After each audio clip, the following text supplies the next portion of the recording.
آل عمران۔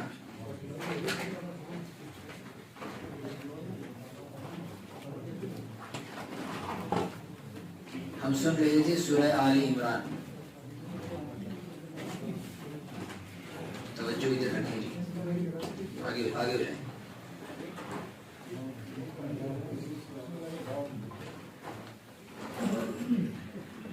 آل عمران کے اندر سب سے پہلے میں نے عرض کیا کہ عیسائیوں کی طرف زیادہ کلام کا رخ ہے، نصارہ کی طرف، اور ان کے باطل عقیدوں کو رد کیا گیا ہے، اور ان کے عقیدوں کی جو بنیاد ہے اس کو ختم کیا گیا ہے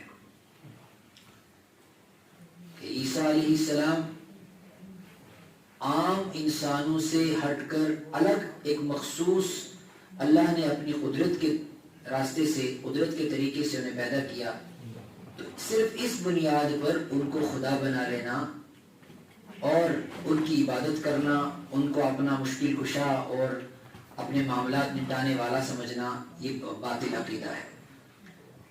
60 لوگ نجران سے آپ صلی اللہ علیہ وسلم کے پاس اسی پر بحث کرنے کے لیے آئے، اور آپ نے ان کو یہ سورت سنائی۔ اللہ تعالیٰ نے اس موقع پر اس سورت کی ابتدائی آیتیں اتاری۔ اس کے بعد بیچ میں کل ایمان والوں کی کچھ صفات کا تذکرہ ہوا، اور اس بنیاد کو بتایا گیا جس کی وجہ سے یہودی گمراہ ہوئے: عورتوں کی محبت، اولاد کی محبت، سونے چاندی کے ڈھیر یعنی دنیا جمع کرنے کی لالچ، اور اپنے آپ کو نمایاں بنانے کی لالچ۔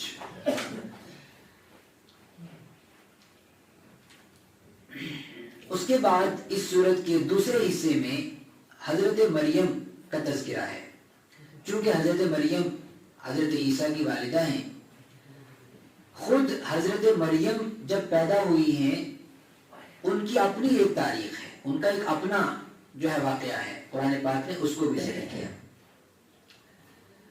حضرت مریم کی والدہ تھی، ان کا نام تھا حنہ بنت فاقوزہ۔ یہ عمران جو ہیں جن کے نام پر یہ سورت ہے ان کی بیوی تھی۔ حضرت مریم اپنی والدہ کے وطن میں تھی، تو حضرت مریم کی والدہ نے، حضرت زکریا کا زمانہ چل رہا تھا، تو حضرت مریم کی والدہ نے ایک اپنی وصیت یا یوں کہہ لیجیے کہ آپ ایک نظر مانی کہ میں اپنی جو بھی اولاد میرے پیٹ میں ہوگی میں اسے اللہ کی دین کی خدمت کے لیے، بیت المقدس کی خدمت کے لیے وقف کر دوں گی۔ اور روایت یہ تھا کہ اس وقت جو نرینہ اولاد ہوتی تھی، جو بیٹے ہوتے تھے، انہیں بیت المقدس کی خدمت کے لیے وقف کیا جاتا تھا اور اس کو ایک بڑی عبادت سمجھا جاتا تھا۔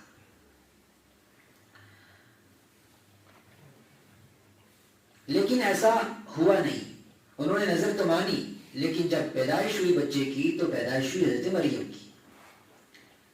لیکن چونکہ اپنی نیت میں خالص تھی، اور ایک مرتبہ میں نے اولاد کی تربیت پر یہ مضمون جمعہ میں بھی بیان کیا، وہ اپنی نیت میں خالص تھی اور بڑی مضبوط ان کی نیت تھی، بڑا پختہ ان کا ارادہ تھا حضرت مریم کی والدہ کا۔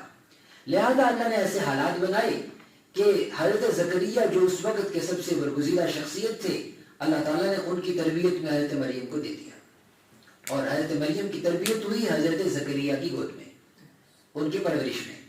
پھر ویسا ہی ان پر رنگ چڑھا، اور اللہ تعالیٰ کی عبادت میں وہ اپنے آپ کو لگائے رکھتی، اور اللہ تعالیٰ انہیں اپنی طرف سے، اپنی قدرت سے ان کے رزق کا انتظام فرماتا، بے موسم کے انہیں پھل کھلاتا۔ انہی سے جڑا ہوا پھر آگے واقعہ آئے گا حضرت زکریا کا بھی، کہ جب بے موسم کے پھل انہوں نے دیکھے، اور خود حضرت زکریا بڑے بوڑھے تھے، کافی عمر ہو گئی تھی، اہلیہ کی بھی کافی عمر ہو گئی تھی، تو اللہ کی قدرت کی طرف، اللہ کی قدرت کو جب انہوں نے دیکھا کہ جو ذات بے موسم مریم کو پھل کھلا سکتی ہے، وہ میری جوانی کے گزرنے کے بعد میرے بڑھاپے میں میری اولاد مجھے عطا کر سکتی ہے۔ اور اصل میں اولاد کی جو تمنا تھی وہ بغیر کسی وجہ کے نہیں تھی، اس لیے نہیں تھی کہ اولاد ہو بس اس لیے اولاد چاہیے۔ دنیا میں تو اولاد کی تمنا اس لیے کرتے ہیں، انسان کی اولاد چاہیے تو اس لیے اولاد کی تمنا۔ ان کو اولاد جس کام کے لیے چاہیے تھی وہ ایک بڑا کاز تھا، وہ آج سورہ مریم میں بھی آپ نے سنا، اور وہ تھا دین کی حفاظت۔ ان کا جو مشن تھا حضرت زکریا کا، جو اللہ تعالیٰ کی طرف سے احکامات انہیں دیے گئے تھے، یا جو انسانوں کی رہنمائی کا فریضہ انہیں دیا گیا تھا، حضرت زکریا پریشان تھے کہ ان کے گھرانے میں کوئی ایسا نہیں ہے جو اس مشن کو آگے بڑھا سکے۔ لہذا حضرت زکریا نے اس بڑھاپے میں دعا کی اور اللہ تعالیٰ نے حضرت یحییٰ علیہ السلام عطا کیے، اور حضرت یحییٰ پھر نبی بھی بنے، رسول بنے، اور اسی مشن کو، زکریا علیہ السلام کے مشن کو آگے لے کر چلے۔ لیکن ہم پہلے تذکرہ سنیں گے حضرت مریم کی والدہ کا۔ اذ قالت امرأة عمران ربی، عمران کی بیوی یعنی حضرت مریم کی ماں، انہوں نے کہا ربی، اے میرے رب، انی نذرت لک۔ اچھا دیکھیے، سوال یہ ہے کہ عیسیٰ علیہ السلام کا تذکرہ تو سمجھ میں آتا ہے، تو حضرت مریم کا اتنا تفصیلی ذکر کیوں ہے؟ تو جواب یہ ہے کہ حضرت مریم کا تفصیلی ذکر بھی اس لیے ہے کہ عیسائیوں کا ایک بڑا طبقہ حضرت مریم کو بھی خدا مانتا ہے۔ ہاں، تین خدا کے قائل ہیں، ٹرینٹی، تین خدا کے وہ قائل ہیں۔ ہاں، تثلیث جس کو کہتے ہیں، تثلیث کا عقیدہ، آج بھی عیسائیوں کا تثلیث کا عقیدہ، تین خدا ہے، ایک خدا جو ہے، اور دوسرے حضرت عیسیٰ، اور تیسرے ان کی ماں حضرت مریم۔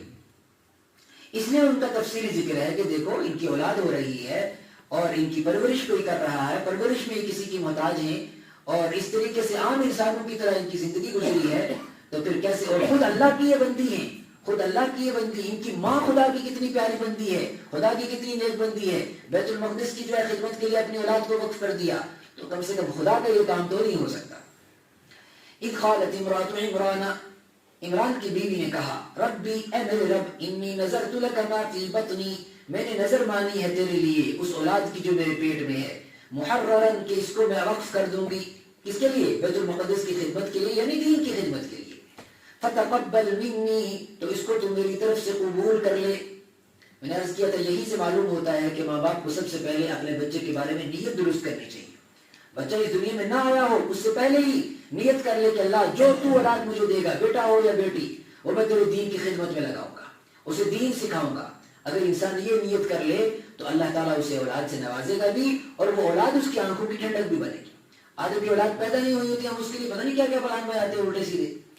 جی، فلما وضعتها، ان کی نیت کی برکت تھی کہ اللہ نے وہ ساری چیزیں ان کی قبول کی۔ فلما وضعتها، اور جب ان کی ولادت ہوئی تو وہ نکلی بیٹی، بیٹا تھا نہیں۔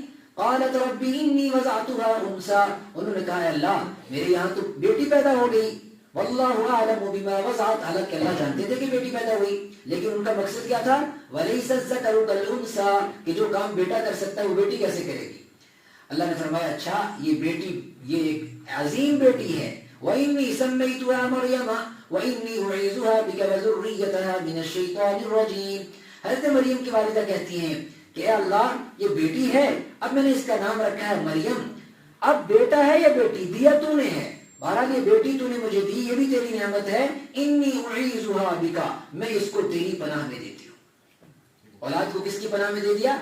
اللہ کی پناہ میں دے دیا۔ اور یہی طریقہ رسول پاک صلی اللہ علیہ وسلم نے بھی سکھایا کہ اپنے بچے کا عقیقہ کرو اور اپنے رب کو، اپنے بچے کو اپنے رب کی پناہ میں دے دو۔ یہاں بھی انہوں نے کیا کہ اللہ میں اس کو آپ کی پناہ میں دیتی ہوں، بکا وذریتہا، اس کو بھی اس کی اولاد کو بھی، من الشیطان الرجیم، مردود شیطان سے، کہ شیطان اس کو گمراہ نہ کر سکے، شیطان اس کے دین پر، اس کی حیا پر، اس کے ایمان پر ڈاکہ نہ ڈال سکے، میں اس کو آپ کے حوالے کرتی ہوں۔ ہاں، جب ان کی نیت یہ تھی، دعا یہ تھی، فتقبلها ربها، تو ان کے رب نے ان کی یہ دعا قبول کی، بقبول حسن، اور شاندار طریقے سے قبول کی، وانبتها نباتا حسنا، اور بہترین ان کی تربیت کا انتظام کیا، وکفلها زکریا، زکریا علیہ السلام نے ان کی کفالت کی، تربیت کی۔ پھر وہ واقعہ آگے آیا کہ جب فلما دخل کلما دخل علیہا زکریا المحراب، جب زکریا علیہ السلام ان کے کمرے میں آتے، وجد عندها رزقا، دیکھتے کہ ان کے پاس پھل رکھے ہوئے ہیں، رزق رکھا ہوا ہے۔ قال یا مریم انا لکی ھذا، وہ پوچھتے ہیں مریم یہ کہاں سے آیا؟ قالت، وہ کہتی هو من عند اللہ، یہ اللہ کی طرف سے آیا۔ لیکن بات ان کے کہنے کی نہیں ہے، دراصل ان کی تربیت کی ہے۔ ان کی تربیت یہ تھی کہ کہاں سے آیا؟ اللہ نے دیا، سب کچھ اللہ ہی تو دیتا ہے، اور کون دے سکتا ہے؟ یہ مطلب ہے اس کا، ان اللہ یرزق من یشاء بغیر حساب، اللہ روزی دیتا ہے بغیر حساب کے جس کو چاہتا ہے۔ ہنالک، اسی موقع پر، جب زکریا علیہ السلام نے دیکھا کہ بے موسم کے پھل مل رہے ہیں، ہنالک، اسی موقع پر، دعا زکریا ربہ، زکریا علیہ السلام نے اپنے رب سے دعا کی۔ قال، انہوں نے کہا رب هب لي من لدنك ذرية طیبہ، اے میرے رب اب تو مجھے عطا کر اپنی طرف سے پاکیزہ اولاد، پاکیزہ اولاد، انك سمیع الدعاء، بے شک تو دعاؤں کو سننے والا ہے۔ اور پھر اللہ تعالیٰ نے دعا قبول کی، اور جس طریقے سے یہاں حضرت زکریا کے یہاں اولاد ہوئی، حضرت یحییٰ علیہ السلام، وہ تفصیلی ذکر ہے آگے۔ اس کے بعد مریم علیہ السلام نے زندگی گزاری. مریم علیہ السلام کے یہاں حضرت عیسیٰ کی پیدائش ہوئی اور اللہ تعالیٰ نے مریم علیہ السلام سے کہا یا مریم، اے مریم، ان اللہ اصطفاکی. ہاں، اصل میں یہ بات کہنے کی ضرورت اس لیے پیش آ رہی ہے کہ عیسائی کہیں اچھا مریم صرف عام عورتوں کی طرح ہے، پھر مریم اور عورتوں میں کوئی فرق نہیں ہے، آپ نے تو مریم کو ایک عام انسان بنا دیا. اللہ فرمانا انسان ضرور ہے لیکن عام انسان نہیں ہے. یا مریم، اے مریم، ان اللہ اصطفاکی، اللہ نے تجھے عام عورتوں کے مقابلے میں چنا ہے. اصطفاکی، اللہ نے تجھے چنا ہے. وطہرکی، اور تجھے پاک اور صاف رکھا ہے. یہ بات کیوں کہی؟ میں نے آپ کو کل بھی اس کے شروع کا مضمون سنایا تھا کہ اللہ تعالیٰ نے فرمایا کہ عیسائیوں نے اور یہودیوں نے اپنی کتابوں کو تبدیل کر دیا. یہودیوں نے الزامات لگائے انبیاء کرام پر، لہٰذا یہودیوں نے حضرت مریم پر بدکاری کا الزام لگایا. یہودیوں نے حضرت مریم پر بدکاری کا الزام لگایا کہ نعوذ باللہ حضرت عیسیٰ جو ہیں وہ بدکاری کی اولاد ہیں. اللہ تعالیٰ نے یہاں اس کی صفائی پیش کی. وطہرکی، ایسا نہیں ہے، اللہ تعالیٰ نے آپ کو پاکیزہ بنایا ہے. واصطفاکی علی نساء العالمین، اور دنیا کی عورتوں کے مقابلے میں آپ کو چنا ہے. یا مریم، اے مریم، اقنتی لربکی، اپنے رب کی عبادت کرو، اپنے رب کے سامنے خشوع اور خضوع کے ساتھ، عبادت کے ساتھ اس کی فرمانبرداری کرو. واسجدی، سجدہ کرو. ورکعی، رکوع کرو. ذالک من ہاں، تو یہ عبادتیں بندہ کرتا ہے یا خدا کرتا ہے؟ کون کرتا ہے؟ بندہ کرتا ہے. لہذا معلوم ہوا کہ حضرت مریم بھی خدا نہیں، وہ خود خدا کی عبادت کرنے والی نیک بندی ہے. اذ قالت الملائکۃ یا مریم، اور پھر کہا فرشتوں نے اے مریم، ان اللہ یبشرک بکلمۃ منہ، اللہ آپ کو بشارت دیتا ہے اپنے کلمے کی. اور اپنا کلمہ کیا تھا؟ وہی وہ کلمہ قدرت، جس کلمہ قدرت کی بنیاد پر حضرت عیسیٰ علیہ السلام کی ولادت ہوئی. اسمہ المسیح، ان کا نام ہوگا مسیح، ان کا نام ہوگا مسیح. پورا نام کیا ہے؟ مسیح عیسیٰ ابن مریم. اسمہ المسیح عیسیٰ ابن مریم وجیہا فی الدنیا، دنیا کے اندر بھی بڑے باروب ہوں گے. والآخرہ، ان کا روب کب پتہ چلے گا؟ وہ دجال کو پتہ چلے گا. جو وہ اترے گا دجال نمک کی طرح پگھلنے لگے گا، ایسا ان کا روب ہوگا. ومن المقربین، اور وہ اللہ کے بڑے مقرب بندوں میں سے ہیں. ویکلم الناس فی المہدی، وہ گود میں لوگوں کے ساتھ بات کریں گے. گود مطلب وہ جب الزام لگا حضرت مریم پر، یا مریم، اے مریم، لقد جئت شیئا فریا، تو بڑا گندا کام کر کے آئی ہے. یا مریم ما کان ابوک امرأ سوء، آپ کی ماں، آپ کا باپ، آپ کی ماں، آپ کے گھر والے ایسے برے تو نہیں تھے. ولم اور وہ تم بھی خود بھی ایسے بدکار نہیں تھی. یہ حرکت تم نے کیسے کی ہے؟ انہوں نے کیا کہا؟ لن نکلم اليوم انسیا، آج میں کسی سے بات نہیں کروں گی. فاشارت الیہ، حضرت مریم نے حضرت عیسیٰ کی طرف اشارہ کیا. قالوا، انہوں نے کہا کیف نکلم من کان فی المہد صبیا، ہم اس بچے سے کیسے بات کریں جو ابھی گود میں ہے؟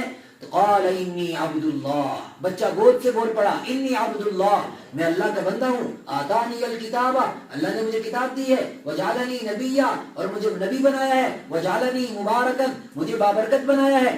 یہ حضرت عیسیٰ علیہ السلام کی پیدائش کے وقت ہوا کہ انہوں نے ماں کی گود میں بات کی جب ان کی ماں پر بدکاری کا الزام لگا. یہ تفصیل آگے عیسیٰ علیہ السلام سے متعلق آئی. عیسیٰ علیہ السلام کی کیا خصوصیتیں تھیں وہ بتایا کہ چونکہ مریم کا تذکرہ ہو گیا، ان کی والدہ کا تذکرہ ہو گیا، اب ذکر شروع ہوا حضرت عیسیٰ کا. فرمایا وَرَسُولًا، وہ ایک رسول تھے، خدا نہیں تھے. کیا تھے؟ ایک رسول تھے. اِلَى بَنِي اسرائیل، بنی اسرائیل کو سمجھانے کے لیے بھیجا تھا. فرمایا وہ تو بڑے ایسے ایسے کام کرتے تھے جو عام انسان نہیں کر سکتا تھا. فرمایا کیا کیا کرتے تھے؟ کہتے ہیں کہ وہ عیسائیوں نے کہا، عیسائیوں کی کتابوں میں لکھ کر واقعی وہ معجزات اللہ نے انہیں عطا کیے تھے کہ وہ پرندوں کو جو ہے اخلق لکم من الطین کا ہے، مٹی کے پرندے بناتے تھے اور اس کے بعد جو ہے وہ زندہ ہو جاتا تھا. کوڑ کا بیمار، کوڑ کا اسی طریقے سے مادرزاد نابینا وہ آتا تھا، وہ اس کے ہاتھ پر، اس کی آنکھ پر ہاتھ پھیرتے تھے تو وہ دیکھنے والا بینا ہو جاتا تھا.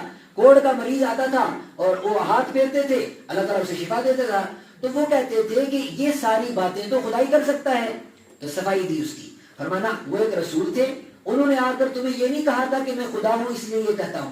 انہوں نے آ کر یہ کہا تھا قد جئتکم بآیۃ من ربکم، میں تمہارے پاس تمہارے رب کی کچھ نشانیاں لے کے آیا ہوں. وہ تو رب کے معجزے تھے، رب کی نشانیاں تھی.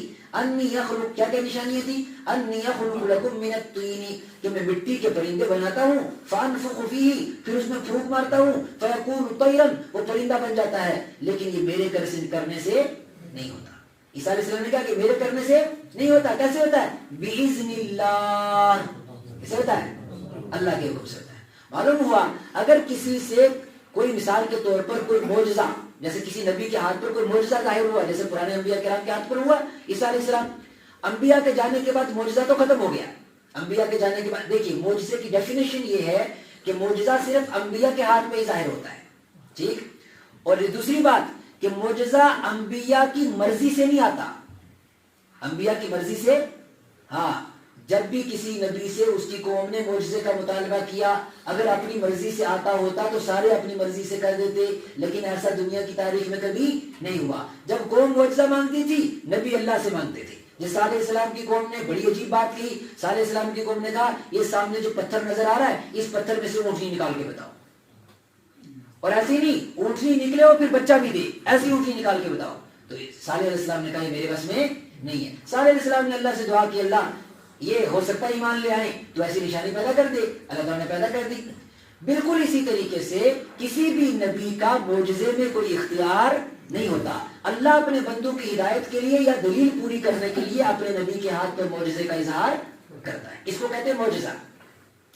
اگر اللہ نبیوں کے بعد کسی اور انسان کے ہاتھ پر ایسی کوئی چیز ظاہر کرے کہ جو عام طور سے ہوتی نہیں ہے، اس کو کہتے ہیں کرامت. اس کو کیا کہتے ہیں؟ کرامت. تو کرامت میں بھی کسی انسان کا دخل نہیں ہوتا. ایسا ہوتا ہے دنیا کے اندر. اب ہاں ٹھیک ہے کوئی نہ مانے الگ بات ہے، ورنہ واقعات ایسے صحابہ کرام کے زمانے میں بھی موجود ہیں. تو اب لیکن اس میں اس بندے کا کوئی دخل نہیں ہوتا. اس کی وجہ سے وہ بندہ نعوذ باللہ عبادت کے لائق ہو جائے، وہ بندہ جو ہے ہر وقت جو ہے وہ خدا کی نما ہو جائے، ایسا نہیں ہوتا. ہاں اللہ اپنے بندے کے ہاتھ پر کوئی چیز ظاہر کر دے کبھی تو اللہ کی مرضی، اس کا کوئی اس کے پیچھے کوئی مقصد رہا ہوگا. تو نہ تو معجزے میں کسی انسان کا دخل ہے اور نہ ہی کسی کرامت میں کسی انسان کا دخل ہے، بلکہ جو بزرگان دین جن کے ہاتھوں پر کبھی اس طرح کی خرق عادت یعنی جو فیملیئر چیزیں نہیں ہیں، کبھی اگر ایسی ظاہر بھی ہوئی تو اپنے آپ کے لیے وہ اس کو عیب سمجھتے تھے. کیا سمجھتے تھے؟ عیب سمجھتے تھے. وہ اپنے آپ کو جو جتنا بزرگ ہوتا تھا وہ اپنے آپ کو اتنا مخفی رکھتا تھا، وہ اتنا مخفی رکھتا تھا. اور یہ چیزیں ولایت کے درجے کے اندر کمزور مانی جاتی تھی. آپ ولایت کی کتابوں کو، تصوف کی کتابوں کو پڑھیں گے آپ کو معلوم ہوگا کہ یہ چیزیں کمزور مانی جاتی تھی. ہاں بہرحال تو میں عرض کر رہا تھا کہ کسی انسان کا اس میں دخل نہیں ہوتا، نہ تو معجزے کے ظہور میں، نہ تو کسی ولی کسی بزرگ کے ہاتھ پر کسی کرامت کے ظہور میں اس بندے کا دخل نہیں ہوتا. قرآن بتا رہا ہے بِإِذْنِ اللَّهِ، یہ کس سے ہوتا ہے؟ اللہ کی اجازت سے. آگے سنیے وَأُبْرِئُ الْأَكْمَحَ وَالْأَبْرَصَ، اور میں مادرزاد نابینا کو ٹھیک کر دیتا ہوں اور کوڑی کے مریض کو ٹھیک کر دیتا ہوں. وَأُحْيِي الْمَوْتَىٰ، اور قبر کے مردے کو کہتے تھے اٹھو، وہ اٹھ کھڑا ہوتا تھا، مردہ زندہ ہو جاتا تھا. لیکن حضرت عیسیٰ یہ خود نہیں کرتے تھے. پھر آیا بِإِذْنِ اللَّهِ، دوسری بار آیا بِإِذْنِ اللَّهِ، یہ کس سے ہوتا تھا؟ اللہ کی اجازت سے ہوتا تھا. وَأُنَبِّئُكُم بِمَا تَأْكُلُونَ وَمَا تَدَّخِرُونَ فِي بُيُوتِكُمْ، عیسیٰ علیہ السلام کو یہ پتہ چل جاتا تھا کہ آپ کے گھر میں راشن کتنا ہے، وہ یہ بتا دیتے تھے.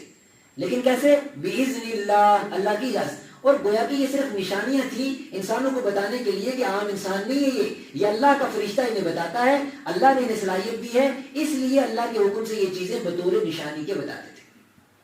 ایک بات مجھے عرض کرنی ہے، پتہ نہیں آپ میں سے کچھ جانتے کہ نہیں جانتے، مجھے بہرحال عادت نہیں ہے زیادہ ٹاؤنٹ کرنے کی کسی پہ، لیکن یہاں بیچ میں بات آئی تو میں آپ کو بتا رہا ہوں. معجزے کی ڈیفینیشن میں نے آپ کو بتا دی کہ معجزہ وہ ہے جو کسی نبی کے ہاتھ پر اس وقت کی قوم کے لیے ظاہر ہوا ہے ان کے ایمان لانے کے لیے، اس کو کہتے ہیں معجزہ. بس اس کے علاوہ دنیا کی کسی کتاب میں آپ کو معجزے کی اس کے علاوہ کوئی ڈیفینیشن نہیں ملے گی. البتہ اللہ تعالیٰ کی طرف سے انسانوں کی ہدایت کے لیے پوری دنیا کے اندر نشانیاں پھیلی ہوئی ہیں، ان کو کہتے ہیں آیت اللہ. کیا کہتے ہیں؟ اللہ کی نشانی. اللہ کی نشانی. اب وہ کبھی بادلوں میں دکھ سکتی ہے، کبھی جو ہے پتھر میں دکھ سکتی ہے، کبھی جو ہے سمندر میں دکھ سکتی ہے، کبھی آسمان میں، کبھی زمین میں، کبھی پتے میں، کبھی جانور کی چمڑی میں، کچھ بھی ہو سکتا ہے. لیکن اس کو معجزہ نہیں کہا جائے گا. معجزہ صرف خاص نبی کے ہاتھ پر جو چیز ظاہر ہوتی ہے اس کو کہتے ہیں. لیکن ہمارے یہاں جہالت کی انتہا ہے، کچھ بھی نام کسی چیز کا رکھ دیا جاتا ہے. ایک پتھر ہے وہاں پر، اس پتھر پہ کلمہ لکھا ہوا ہے، وہ باہر ملا کہیں کسی جگہ پر تو ٹھیک ہے، اگر کلمہ لکھا ہے اس کی عزت ہر مسلمان کے اوپر فرض ہے. کلمہ لکھا کسی بھی جگہ پر ہو، پتھر پہ لکھا ہو یا کاغذ پہ لکھا ہو، کلمے کی اپنی ایک عزت ہے. اور اگر پتھر میں کلمہ ملا ہے تو اس کا نام معجزہ ہرگز نہیں ہو سکتا. یہ تو کہہ سکتے ہیں اللہ کی نشانی، آیت اللہ، اللہ کی نشانی. اور اللہ تعالیٰ نے فرمایا قرآن پاک میں سَنُرِيهِمْ آيَاتِنَا فِي الْآفَاقِ وَفِي أَنفُسِهِمْ حَتَّى يَتَبَيَّنَ لَهُمْ أَنَّهُ الْحَقُّ ہم انسانوں کو آسمان کے پورے کناروں میں، پوری دنیا میں اور خود انسانوں کے اندر ایسی نشانیاں دکھائیں گے تاکہ لوگوں کو پتہ چلے کہ اللہ سچا ہے، اللہ ایک ہے. تو نشانیاں تو آئیں گی، اس سے بڑی بڑی نشانیاں آئیں گی، بڑی بڑی نشانیاں آئیں گی، لیکن ہر چیز کو اس کی جگہ پر رکھا جانا چاہیے. اب وہاں اس پتھر کو اس طریقے سے وہ کیا جاتا ہے کہ وہاں پر جو ہے دھاگے بھی باندھنے ہیں، وہاں پر تیل بھی لگانا ہے، وہاں پر پتہ نہیں کیا کیا کرنا ہے، اس چیز کے ساتھ اس کا کوئی تعلق نہیں ہے. پھر پتھر پرستی میں اور جو ہے خدا پرستی میں فرق کیا ہوگا؟ کوئی فرق نہیں ہوگا. سیدھی سی بات ہے، اگر پتھر کے ساتھ عقیدہ بن رہا ہے تو حضرت عمر نے تو ببول کا پیڑ ہی کٹوا دیا تھا جس کے نیچے صحابہ کرام نے جو ہے موت پر بیعت لی تھی. حضرت عمر کی زندگی کو اٹھا کر دیکھیے. حضرت عمر نے ببول کے پیڑ کے نیچے، جہاں حضرت عثمان کو جب مکہ والوں نے روک لیا اور یہ خبر مشہور ہو گئی کہ حضرت عثمان کو قتل کر دیا ہے، تو صحابہ کرام سے آپ صلی اللہ علیہ وسلم نے بیعت لی موت پر کہ جب تک ہم میں سے کوئی ایک بھی زندہ رہے گا اس وقت تک جو ہے حضرت عثمان کا بدلہ لیا جائے گا. اور آپ نے ایک ہاتھ نیچے رکھا ہوتا، عثمان کی طرف سے بھی میں بیعت کرتا ہوں. تو وہ درخت بڑا تاریخی درخت تھا، لیکن حضرت عمر نے اسے کٹوا دیا. کیوں کٹوا دیا؟ کہ حضرت عمر کو نہیں پتا تھا یہ بڑا بابرکت تاریخی مشہور درخت ہے. کیوں کٹوایا؟ اسی لیے کٹوایا تاکہ انسانوں کا عقیدہ خدا سے ہٹ کر کسی درخت پہ نہ لگ جائے. بلکہ ایک مرتبہ حضرت عمر تھے جلالی قسم کے آدمی، حضرت اسود کے سامنے گئے اور حضرت اسود کو مخاطب کر کے کہا انی اعلم انک حجر، مجھے پتا ہے کہ تو ایک پتھر ہے. اگر میرے محبوب صلی اللہ علیہ وسلم نے تجھے بوسہ نہ دیا ہوتا تو میں بھی بوسہ نہ دیتا. اگر میرے محبوب صلی اللہ علیہ وسلم نے تجھے بوسہ نہ دیا ہوتا تو میں بھی تجھے بوسہ نہ دیتا. تو جو ہم بوسہ دیتے ہیں حضرت اسود کو، وہ پتھر کی پوجا میں نہیں دیتے. بہت سارے لوگ جو ہے غیر مسلم بھی، بھائی ہم یہاں اس کو پوجتے ہیں، تم وہاں جا کے اس پتھر کو پوجتے ہو. ایسا نہیں ہے، وہ ایک سنت ہے رسول پاک صلی اللہ علیہ وسلم کی. وہ پتھر ایک مخصوص پتھر ہے، اس کو آپ صلی اللہ علیہ وسلم نے چوما ہے، اس لیے مسلمان بھی چومتا ہے. اٹ ڈزنٹ مین کہ اس پتھر سے ہمیں کچھ فائدہ حاصل ہوتا ہے یا وہ پتھر ہماری ضرورتوں کو پورا کرتا ہے. اسی کا نام ایمان ہے، اسی کا نام توحید ہے. بات ختم کرتے ہیں. چلیے، ان اللہ ربی وربکم فاعبدوہ. اب عیسیٰ علیہ السلام نے خود تم سے کیا کہا، وہ تو تم پڑھتے نہیں ہو. عیسیٰ علیہ السلام نے کہا ان اللہ ربی وربکم، کہ اللہ میرا بھی رب ہے، تمہارا بھی رب ہے. فاعبدوہ، تو تم اللہ ہی کی عبادت کرو، میری عبادت نہ کرو. آئے گا آگے ایک مضمون کہ اللہ تعالیٰ عیسیٰ علیہ السلام کو پوچھیں گے کیا تو نے کہا تھا اپنی قوم سے کہ لوگ تیری عبادت کریں؟ عیسیٰ علیہ السلام کہیں گے لقد، اے اللہ لئن كنت قلته فقد علمته، اگر میں نے یہ بات کہی ہوتی تو آپ کو معلوم ہوتا. وكنت عليهم شهيدا ما دمت فيهم، جب تک میں تھا آپ کو پتا ہے کہ میں نے ایسی کوئی بات نہیں کی. فلما توفیتنی، اور جب آپ نے مجھے اٹھا لیا، كنت انت الرقیب علیہم، آپ ہی ان کے نگران تھے. مجھے نہیں پتا میرے بعد کس نے مجھے خدا بنایا اور مجھے نہیں پتا کس نے میری عبادت کی. آج مسلمان، میں نے یہ تفصیل کے ساتھ عیسیٰ علیہ السلام سے متعلق 2-3 دن سے میں اس لیے عرض کر رہا ہوں کہ مسلمانوں کو پتہ ہی نہیں ہے کہ عیسائیت ہمارے گھروں کے اندر تک گھس گئی. پتہ ہی نہیں مسلمان کو. عیسیٰ علیہ السلام تشریف لائیں گے واپس، اور سب سے پہلے وہ کیا کریں گے؟ صلیب کو توڑیں گے. کس کو؟ صلیب. صلیب کس کو کہتے ہیں؟ وہ جو کراس کا نشان ہے، عیسائیوں کا مذہبی نشان ہے کراس، اس کو توڑیں گے. کیوں توڑیں گے؟ کہ سب سے بڑا گندا اور مشہور عقیدہ ان کا کیا ہے؟ عیسیٰ علیہ السلام کو سولی دے دی ہے. اس لیے وہ انہوں نے بنا کے لٹکایا ہوتا ہے کہ عیسیٰ علیہ السلام کو سولی دے دی ہے. اور قرآن پاک نے کہا وما قتلوہ، نہ تو وہ ان کو قتل کر سکے، وما صلبوہ، اور نہ ہی ان کو سولی دے سکے، ولکن شبہ لہم، اللہ نے معاملے کو مخفی کر دیا. بل رفعہ اللہ الیہ، اللہ نے انہیں آسمان پر اٹھا لیا. وہ دوبارہ زندہ ہوں گے، دوبارہ جو ہے اس دنیا کے اندر تشریف لائیں گے امت محمد صلی اللہ علیہ وسلم کی امتی ہونے کی حیثیت سے، اور اس کے بعد ان کی عمر پوری ہوگی، باضابطہ ان کا انتقال ہوگا. جب وہ آئیں گے کہیں گے میں تو زندہ ہوں بھائی، تم نے کہاں سے یہ سلیب رکھی ہوئی ہے؟ لہٰذا وہ سب سے پہلے کیا کریں گے؟ سلیب کو توڑ دیں گے. اور دوسرے نمبر پر وہ خنزیر کو قتل کریں گے. کس کو؟ خنزیر کو قتل کریں گے. پھر اس کے بعد خنزیر کا وجود ختم ہو جائے گا اور سلیب کا وجود ختم ہو جائے گا، اور جو باقی عیسائی موجود ہوں گے وہ ان پر ایمان لے آئیں گے، اور جو ایمان نہیں لائے گا وہ یہودیوں کے ساتھ ہو جائے گا. آخری قوم جو باطل پر بچے گی وہ کون سی بچے گی؟ یہودی. عیسائی جتنے ہیں وہ حدیث کے اندر موجود ہے، آپ اگر وہ کتاب الفتن سنتے ہیں تو آپ کو انشاءاللہ وہاں معلوم ہوگا کہ آخری قوم جو بچے گی وہ یہودی بچیں گے. عیسائی سارے حضرت عیسیٰ پر ایمان لے آئیں گے. ہماری گاڑیوں کے اندر ہمارے کپڑوں کے اوپر، ہمارے جیکٹوں کے اوپر کراس بنا ہوتا ہے، لیکن ہمیں اس کی کوئی پرواہ نہیں ہوتی ہے. وہ کراس نہیں ہے، وہ مذہبی عقیدہ ہے کہ عیسیٰ علیہ السلام کو سولی دے دی گئی ہے، جو قرآن کے خلاف ہے، اللہ کے رسول صلی اللہ علیہ وسلم کی تعلیمات کے خلاف ہے. ایک مسلمان کبھی اس عقیدے کو پروموٹ نہیں کر سکتا. اور عجیب بات ہی نہیں سمجھ آتی، 2 بندوں کو میں نے خود کم سے کم 4 مرتبہ ان کی گاڑی سے وہ پیڈ نکلوایا. وہ جو پیڈ رکھا ہوتا ہے نا گاڑی کے آگے آج کل کراس بنا ہوا, 4 مرتبہ میں نے خود نکلوایا, پتہ نہیں اللہ کے بندوں کو سمجھ ہی نہیں آتی بات. ایک مرتبہ میں یہاں سے تنمڈی کی طرف جا رہا تھا تو پلانگڑ میں ایک ساتھی فجر کے بعد صبح چادر اڑی ہوئی تو مسجد سے نکلا, وہ پوری چادر پہ کراس بنے, پوری چادر پہ سلیب بنی ہوئی. تو مجھ سے رہا نہیں کیا, میں نے کہا اللہ کا بندہ فجر کی نماز پڑھ کے آیا ہے تو نماز میں یہی سلیب کا جو اللہ کے سامنے سلیب لے کے کھڑا ہے. تو میں نے گاڑی روکی, میں اس کو بٹھایا گاڑی میں, تو میں نے کہا دیکھو آپ کا نام کیا ہے, پہلے میں نے نام معلوم کیا چونکہ اس علاقے میں مجھے پتا مسلمان ہی ہے تو مسلمان ہی ہوگا. تو وہ حافظ صاحب تھے, وہ قرآن پاک کے حافظ تھے. تو انہوں نے بتایا کہ مجھے تو نہیں پتا یہ سلیب کیا ہے. میں نے کہا آپ فجر کی نماز پڑھ کے آئے ہو, یہ تو سلیب باضابطہ ایک عقیدہ ہے عیسائیوں کا. تو اس نے اسی وقت اتاری بولا مجھے نہیں تھا پتا. مسلمان کیپ پہنتا ہے, جیکٹ پہنتا ہے, اللہ کے سامنے جا رہا ہے سلیب کا عقیدہ لے کے جا رہا ہے. اور لوگ کہتے ہیں کہ عیسائی مشنری اسکولوں میں ہمارے بچوں نے بڑے عرصے پڑھا, ہم نے تو کوئی ایسی بات نہیں دیکھی کہ ان کے اندر کوئی عقیدے کی گڑبڑ آئی ہو, اس میں یہ خرابی آئی ہو. بڑی اچھی پڑھائی ہے, بڑا اچھا اسکول ہے. میں کہتا ہوں بہت اچھی بات ہے, بہت اچھی پڑھائی ہے, کوئی خرابی نہیں ہے, کوئی اخلاقی برائی نہیں ہے, کوئی عقیدہ خراب نہیں کیا, مان لیتے ہیں. لیکن محمد عربی صلی اللہ علیہ وسلم کی امت کا بچہ جب صبح اٹھتا ہے اس کے گلے میں سلیب ہوتی ہے, اس کے یہاں لوگوں پر سلیب ہوتی ہے, اس کی بیلٹ پر سلیب ہوتی ہے, اس کے بیگ پر سلیب ہوتی ہے, اس کی ایک ایک نوٹ بک کے ایک ایک کور پر سلیب ہوتی ہے. اور محمد عربی صلی اللہ علیہ وسلم کی امت کا یہ بچہ سلیب کے نشان لے کر جو پورا دن ساتھ بیٹھتا ہے. وہ فنکشن ہوتا ہے اور بچے کو کہا رہتا ہے بیٹا who is giving you chocolates, تو Santa is giving you chocolates today, کہ آج آپ کو سینٹا چاکلیٹس دے رہا ہے. یہ عیسائیت بچے کے ذہن کے اندر 4 سال کے بچے کے دماغ میں عیسائیت کو گھسایا گیا اور ہم سوچتے ہیں کہ کچھ بھی نہیں ہوا. پھر کیا ہو گیا, کچھ نہیں ہوا. مشنری اسکول کیا کرتے, کچھ نہیں کرتے. بہرحال ہمیں کسی سے کوئی لینا دینا نہیں ہے, جو کوئی مرضی کرے, لیکن اپنے ہوش و حواس میں اپنے بچوں کی تعلیم پر نظر رکھتے ہوئے مثال کے طور پر اگر یہ کراس نہ ہوتا, اس کی جگہ وہ جو ہمارے برادران وطن کے جو مذہب کا جو نشان ہے وہ اوم جو بنا ہوا ہے اس کو ہم سب پہچان دیں. اگر وہ کسی جگہ پر ہوگا کیا وہ کپڑا آپ خریدیں گے؟ نہیں خریدیں گے. آپ کا بچہ وہ کپڑا پہنے گا؟